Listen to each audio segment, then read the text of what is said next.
Good reading and good day, no matter where you are and what part of the world you are in. I hope that you are having a good day. I came on real quick to do some Voodoo Tarot. I'm going to try to see if I can just pull 3 cards. Hold on one second.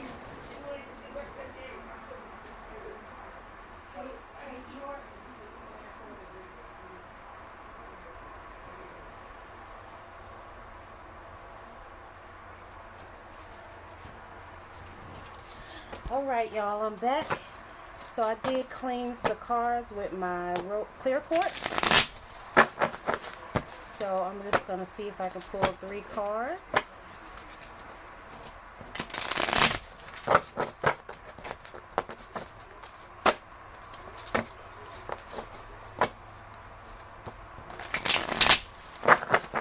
Alright, knock out the energy. Alright, let's see what Spirit has to say. Please protect my energy as I read these cards. Oh, first one out, the Garden. Okay, and it did come up in the reverse, so we'll go ahead and see what that one says. Okay, Spirit, can I have 2 more cards? This is just a general... Oh, one of them turned over. Okay, we have the Big Queen. Let's see what she's talking about. I'm just going to read the description for each of the cards. Please and thank you, Spirit. May I have one more card? One more. Alright. And this is the 7 of Baskets. So let's see what these cards are saying today. Okay, the Garden is the World card. So that's the World in reverse. Okay, the Garden or the World card starts out with a scripture. It will guide the Lord will guide you always. He will satisfy your needs in a sun-scorched land and will strengthen your frame. You will be like a well-watered garden, like a spring whose water never fails. Okay. Now, in this Voodoo Tarot deck, there are no reversals for this card. So I'm just going to read what the card says. It's a woman happily watering her garden. Prior to the Industrial Revolution, more Americans were farmers by trade. It was hard work, but people took great pride in knowing that the produce that fed and cured their families was grown by their own hands. For people with more resources, gardening eventually became a relaxing leisure activity that allowed them to connect with nature or express themselves creatively. Either way, whether for utilitarian or recreational purposes, the rule for a successful harvest doesn't change, which is this: mind your crops. Okay? Basically, mind your business. So stay in your lane and do what you need to do for yourself. This kind of goes along with the other reading I did a little while ago. So if you want to watch that one, please feel free to do so. When the Garden appears in a reading, it's letting you know that you've successfully taken care of business. It's time to reap all of the goodness that you've sown. Count your blessings. If your query relates to gossip or rumors, the Garden could be trying to tell you to mind your own business. One of the things that I always say, what people say about you is none of your business. Who cares if they gossip about you? Fuck them and their opinion. They don't matter. Especially if they're not feeding you, clothing you, providing you with shelter, or any of your other needs. So, who cares what people say? That's their problem. They're the one with the problem. So you let them have their problem and you can tend to your own garden. Tend to your own yard. It's reminding you of how much better the world would be if everyone focused on their own affairs. And that's part of our problems. A lot of us are too busy worrying about what somebody else is doing, being envious or jealous, and that's not what we're supposed to be doing. We're supposed to be focused on self and what we need to do for our life purpose. We all have a divine life purpose, and we all should be working towards that purpose. If you're not working towards that purpose and you're worried about what somebody else is doing, you are going in the wrong direction. Okay? So this is Spirit's way of letting you know, mind your fucking business and do what the fuck you supposed to do.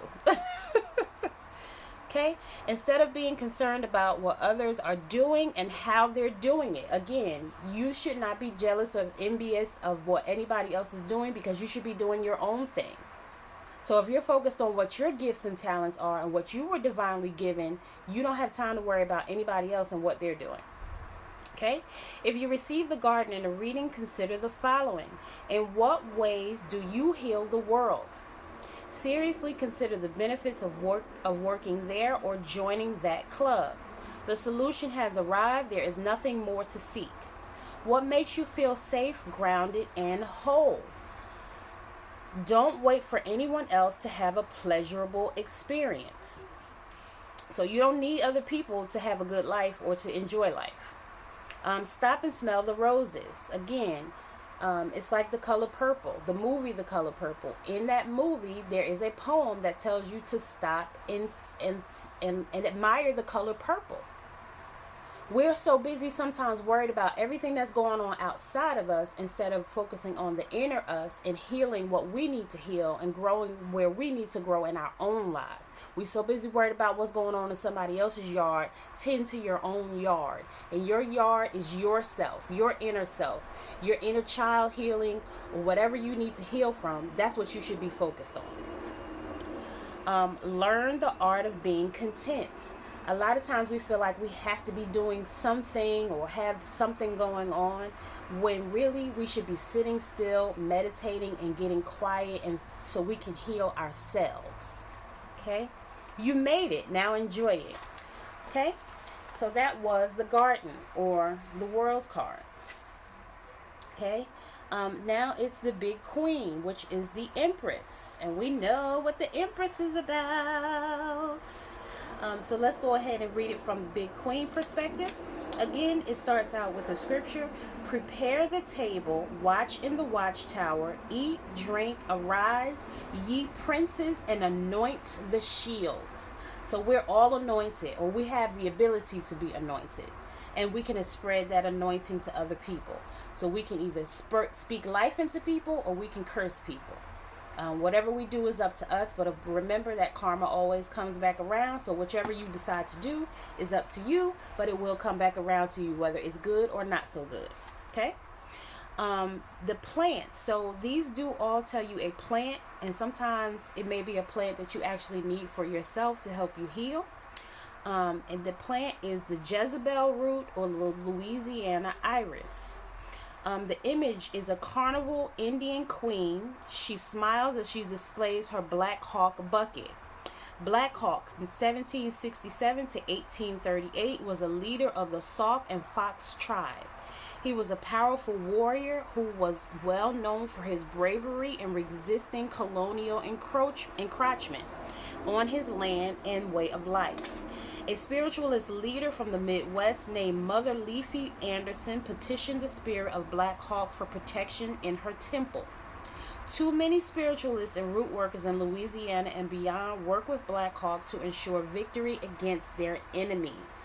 So this may be a time for you to make sure you're protected against your enemies.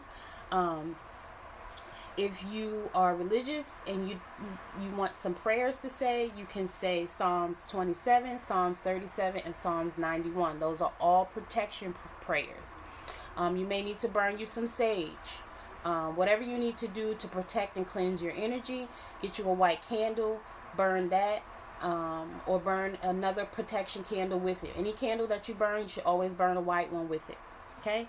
But increase your protection, because there's somebody around you who you need to protect yourself from so that you can have the victory that you need. The tradition of Carnival Indians in New Orleans, as we know them today, dates back to the early 18th century. When enslaved Africans arrived in Louisiana, many of them sought refuge among the indigenous people and were offered it. As a result, the cultures and bloodlines mixed, and their descendants still pay homage to the spirit of love, freedom, friendship, and resistance that brought their ancestors together. This thereby made the Carnival Indian a symbol of boundless beauty and invincibility. Okay, so we still have that power within us. It has been suppressed because we're distracted by TV, music, and a whole bunch of other stuff outside of us.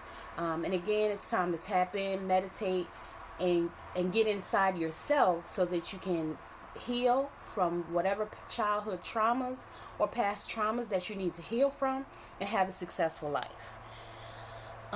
Though most Carnival Indians may be considered patriarchal to some due to the hypervisibility of men and boys, the big queens play an essential role in these tribes. Many of us don't know that most societies were matriarchal. It wasn't until the colonists took over and gave us the cross and the man that all of that was taken out. So women are powerful too. We're actually more powerful. Our words, our thoughts, our actions are very powerful. We still have that ability in us if we tap into it and use our strength to get and manifest the things that we want. The archetype of the big queen is not only a vision of beauty with her ornately embellished garments, but she is also an artist, a teacher, a peacemaker, and a protector of this sacred tradition. The big queen is everything. So remember, we were matriarchal, we were warriors, we were the nurturers, we were the protectors, we did it all. And you can still find ancient artifacts that back up what I'm saying. So I always tell people, don't believe what I'm saying, do your own research, because the research is out there. There's plenty of research out there, so you can learn more and know who you really are and where you really come from, and the strength and ability that you have within yourself, especially as women. Okay? When the big queen appears in a reading, you are being asked to consider your roots in regards to mother wit. What would your ancestors say about whatever is going on in your life? So what do you have going on in your life right now? What would your big mama say about what's going on in your life right now? Would she have something good to say, or would she be a little critical? Okay. What advice would they give? What would she tell you to do? What would she advise you to do? How would she advise you to handle it and move forward? How would they handle the situation? So how would someone older handle the same situation that you're in right now? The wisdom of our mothers is a portal to the past. That doesn't mean that you must do things exactly as they did, or perceive the world exactly as they perceived it, because that would be impossible. It is a different mindset. It is a different time, a period in life. So of course we do think differently from our ancestors and our elders, but still they had wisdom and they lived life a certain way. Most of them did have gardens. So remember, the garden was the first card to come out.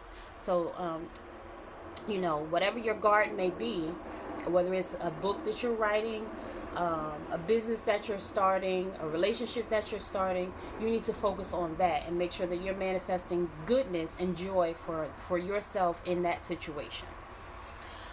What it does mean is that they should be given an opportunity to speak to you via your consideration. So you know that the ancestors speak to us in dreams. They may send someone your way as a blessing or as a lesson. They may just send a stranger to you, and the stranger may say something random, and at the time you may say, why is that person talking to me? But then later on you may realize that it does have significance, and does mean something that you needed to hear. This not only connects us with the women in our bloodline, but also with nature as a whole. The change of the seasons and the cycles of birth, death, and decay will always be, but it is the space between that a big queen inhabits. In the spirit of continuity and the joy that its true comprehension brings, that ensure nothing is ever truly lost, even if it can't be found for now. So there's nothing new under the sun, and although we may feel like we're lost, or we've lost something, or we're losing right now, Really, everything is a lesson. So it's really time to stop and reflect and say, okay, what do I need to learn from this situation? It is not a time to be depressed or to sink down and feel sorry for yourself, have a pity party. It's not time for that. It's time to pick yourself up, put your big girl panties on or your big boy drawers on, and make it happen. Okay, in the spirit of continuity and the joy that its true comprehension brings, that ensure nothing is ever truly lost, even if it can't be found for now. Therefore, there is always abundance, always beauty, and always a reason to celebrate. Always. You can always find something to bring you joy throughout the day. I know I used to go to work every day, and I really didn't want to be there. I didn't like it. But every day, I would go in and make the best of it. And because I would go in with that mindset that I'm going to make the best of a situation that I really don't want to be in, people hated me. They didn't like me. Because it's like, how the fuck you coming in here all happy every day? You got the same miserable job that I have. Or you have the same miserable life that I have. Or you don't have no money. Or you don't have this. Or you don't have that. It's not about what you have. It's about who you are. And if who you are is a joyous person, you can find that joy any day, any time, any place with anybody. Okay? If you receive the Big Queen in a reading, consider the following. How do you give and receive pleasure? Is it from a selfless place or a self-full place? How do others and the world come into play? So do you use the world to, again, bring joy, or do you complain and find reasons to not have joy? Do I accept abundance in my life? And if I do, how? How are you accepting abundance? Are you being grateful? Do you have a gratitude journal? Remember the gratitude journal I've showed you several times. Everything that you have, you can be grateful for. I'm grateful for running water. I'm grateful that I have food. I'm grateful that I have brown skin. I'm grateful that I have a great smile. There's so many things in life that we're supposed to be grateful for, because the Most High wants us to be grateful for everything, because he's not going to give you more if you're not grateful for what the fuck you got right now. And if you're not seeing the blessings that you have right now, and if you're not asking yourself, what do I need to learn from this situation? If you're sitting complaining and again having a pity party, you're not going to receive anything. You're going to get more of the same, because that's what you're focused on, and whatever you focus on grows. So focus on what you do have. Celebrate. Celebrate every day, every way that you possibly can. Okay, get out of that sunken place. Get out of your mind. Get out of your thoughts. Get out of your head. Remember the other reading. You're too deep into your thoughts, and you're not doing what you're supposed to do. You're procrastinating. You have self-limiting beliefs, and that's what you're thinking about, and that's what you're focused on. You need to come out of that. So this reading is basically clarifying that other reading that I did before. Okay, eat, drink, and be merry. That's what life is about. Celebrating each other, celebrating what you have, no matter how small it may seem. Nothing is as bad as it seems. It always works out in the end.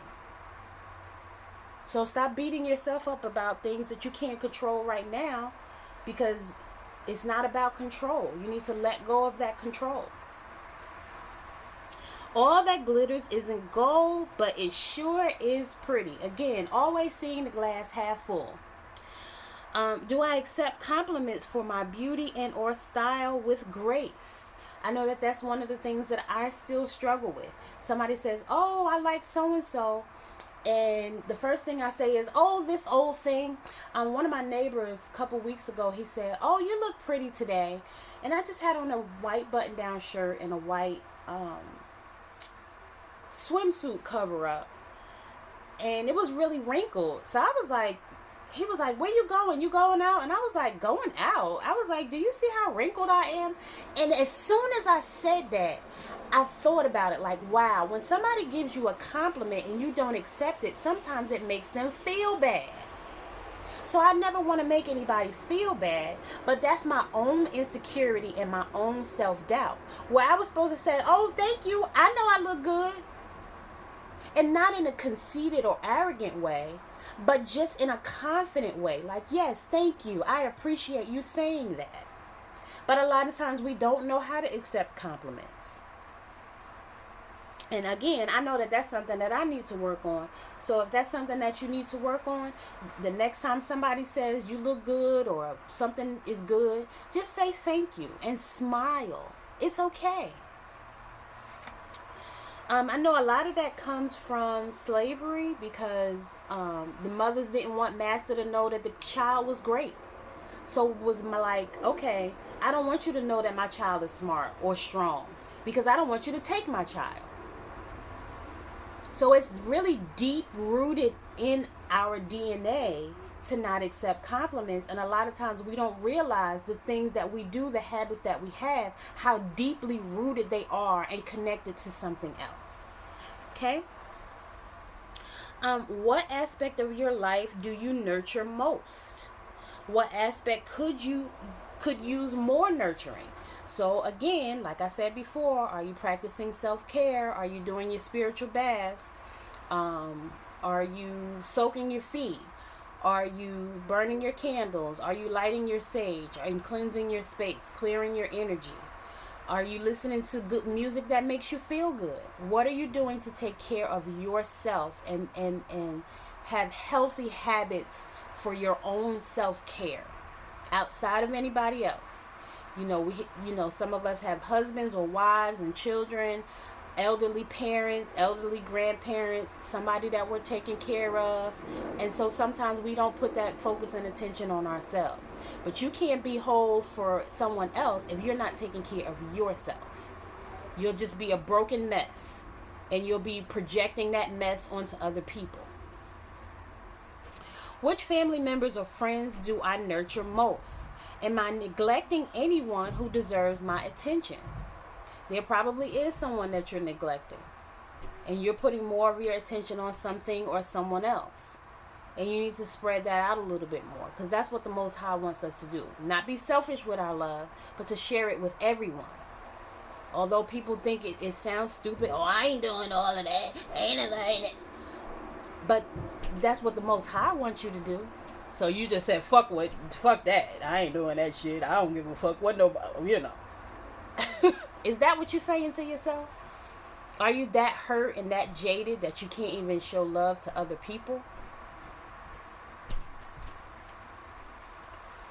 Do I purposely seek reasons to smile and laugh out loud every day? We should be doing that. That's self-care. That's self-love. Being depressed is not loving yourself. That's hurting yourself. Again, change your thoughts, change your life. How often do you reflect on the beauty of being alive and of being you? How often do you appreciate yourself? And how do you do that? Am I still connected to nature and the earth, or have I lost my way? Do you go spend time in nature? I know that I need to do that more. I do at least try to open up the windows and put the blinds up, but since I've been out on disability, I really have not been enjoying nature. And one of the things that I miss doing with a passion is going for a walk. But I really can't walk over 100 yards because it does cause me pain. I have been feeling better. Ever since I left that toxic situation, but I still have not been connecting with nature. I need to, sometimes you just got to take your shoes off and go walk in the grass barefoot. Really connect with nature, enjoy nature, watch the birds, watch the trees. It's fall, so the trees are constantly rustling now. And you can see the pretty fall colors, the yellows, the oranges, the reds.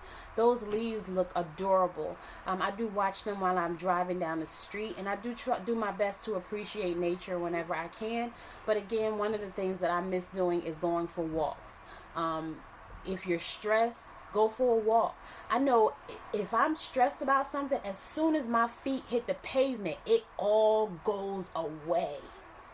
I'm not thinking about whatever it was that I was thinking about. I'm connecting with the Most High, and I'm connecting with nature, and I'm appreciating and loving on nature.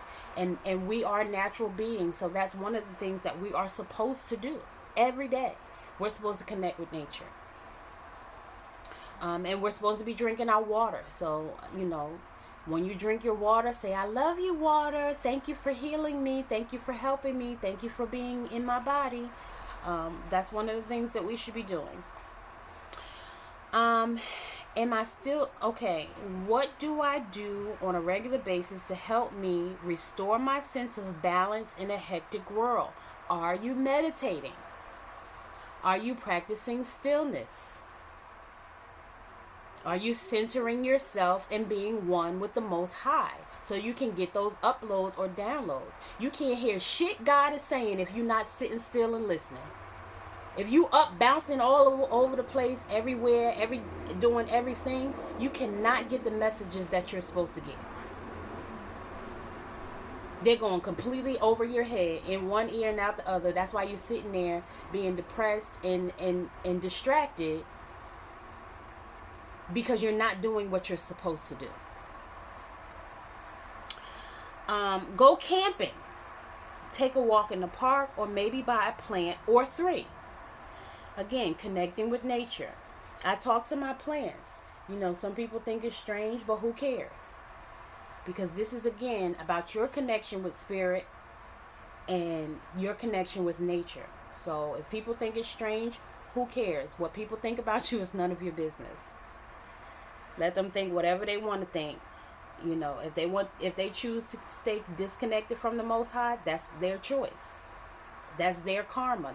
That will come back to them. But you still continue to do what you need to do to so you can heal and elevate to that next level. How does all the knowledge I've accumulated or spiritual work I've done benefit my family and my community? What is my legacy? So again, the purpose is to help each other, to share our gifts, to share whatever we need to share, and to help other people. So it's not just about yourself and your immediate family, but it's also about the communal family as well. Because again, it's not about you or I. It is about the Most High and what the Most High wants us to do. What does your mother or mother figure have to say about that? So, are you honoring your elders? Are you honoring your ancestors when you do the things that you do? Or are you just doing whatever the fuck you want to do and you don't give a fuck about what nobody else say or think? Is that what you're doing? I mean, it's cool if that's what you're doing, but I'm just saying, that ain't what you're supposed to be doing. All right. And the last card is the 7 of baskets, and that came up in the reverse. And our baskets do have positive and negative. So that's on page 116, which is an 8. Okay, and the plant is the hyssops or eutherio. The image is a woman with her head in a thick cloud. She's decided it's time to get out. She decides to take a spiritual bath using hyssops to bring back a state of clarity, calm, and equilibrium. I did take me a really good spiritual bath today. I just put Epsom salt in it, but sometimes I do add roses, sage, or even my yoni steam packets. Because those herbs, it's earth, so it's me connecting with the earth. And it does help me to stay calm. It balances me out. And it does bring clarity in certain situations. So again, this card is basically confirming the other cards, and that you need to be practicing self-care. And one of the ways that you can do that is by taking spiritual baths. I did use my Florida water as well. So I cleansed my temple. I cleansed my body with it. And, I stated the intentions that I needed to state. So you may need to state certain intentions, whether you pray, meditate, or whatever you do, then that's what you need to do while you take your spiritual bath. On the negative side, because it did come up in the reverse, there's some confusion. There's a lack of focus. Like I said, you're procrastinating and you're distracted. You're living in a dream world. So you're expecting something to happen, and faith without works is dead. So you're not putting in the proper action that you need to put in because you're too distracted and lacking focus. So you're just thinking that something's supposed to come to you when really you should be putting in the work. There's some work that you're neglecting, that you're supposed to be doing, that you're supposed to be using to help the community, and you're not doing that. It's impracticality. It's muddled thinking. So your thoughts are not clear because you're allowing things to distract you and stand in the way of you focusing on your goals and what you're actually supposed to be doing. Again, if you're doing things that don't serve a good purpose in your life, and you're not sitting quiet and meditating so that you can get the uploads or downloads that you need, you don't know what to do. That's why you're all over the place. You have unrealistic expectations. You're trying to escape, so it's that fight or flight. You've decided to flee. It's dissipated energy. Again, your energy is spread out all over the place. It's romanticism. So you're romanticizing something instead of focusing on what you should be doing. It's hallucinations. It's having too many choices. Castles made of sand, so they're going to fall apart, basically. You think you're building something, and that shit is weak as hell. It's self-deception. So a lot of times we lie to ourselves. So what are you lying to yourself about? You're lying to yourself about something. You're convincing yourself that something is that is not. And you're allowing it to keep you distracted and with a lack of focus. You're avoiding an issue. You have inappropriate fantasies. You're a procrastinator. You have altered states of perception, and drugs placed in food and drinks without your knowledge. So I don't know if someone's putting this food or drink in your food, but a lot of the foods that we eat, a lot of the food is not even really food. It's all processed junk. And you know that the stomach is our third brain. So you are what you eat. So what are you eating that's not allowing you to think clearly? What are you eating that's allowing you to be a procrastinator and lack focus and stay distracted? The number one thing that we should be drinking is water. And we should be drinking at least half of our body weight in water every single day. We should be eating mainly fresh fruits and vegetables, and not processed foods, especially those white foods, white bread, white flour, white sugar, cookies. And I'm a sweets fanatic, so again, I'm talking to myself as I'm talking to you as well. I have decided this week that I'm going to cleanse and detox because I have been eating way too much junk food. And so I'm in the process of cleaning and detoxing my body right now. And that's one of the things that we need to do. We should be doing that seasonally. We should be fasting, and we should be cleansing and detoxing our bodies.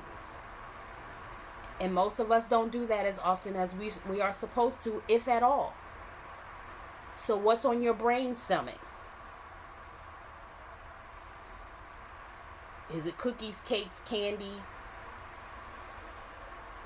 You can't think clearly if you have all that junk in your stomach, because it's clogging your arteries, it's making you unhealthy, and it's making you crave more of the same. So it's probably time to cleanse and detox.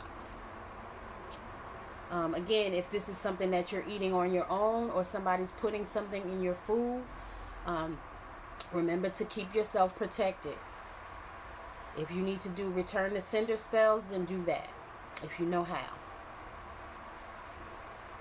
But whatever you have going on, you need to change your thoughts and change so you can change your life. You're not going to have the things that you want or that you're asking for if you don't do the work that the Most High wants you to do. If you continue to allow yourself to be distracted. If you continue to be selfish and not share with the community. Because it's not about you or your immediate family. That is not what the God Most High wants you to focus on. And if that's what you're doing and you're wondering why things aren't going well for you, then maybe you need to reconsider what you're doing. Because again, you're not going to be given the gifts that you're asking for if you're being selfish and not honoring other people as the Most High wants you to. Even those people that betray you or your enemies, you're supposed to send them love and light and wish them the best. You're not supposed to gossip about them, talk shit behind their back, curse them or curse their name. You're not supposed to do any of those things. Jesus knew Judas was betraying him. Did he do any of that? No. No, he still did what he was supposed to do, the honorable thing to do. And that's what we're all supposed to do, the honorable thing, and not the selfish thing. So that was all I had for you today. Thank you for watching. Don't forget to like, share, comment, and subscribe. And hit that notification bell if you'd like to see more. Thank you for watching. Later.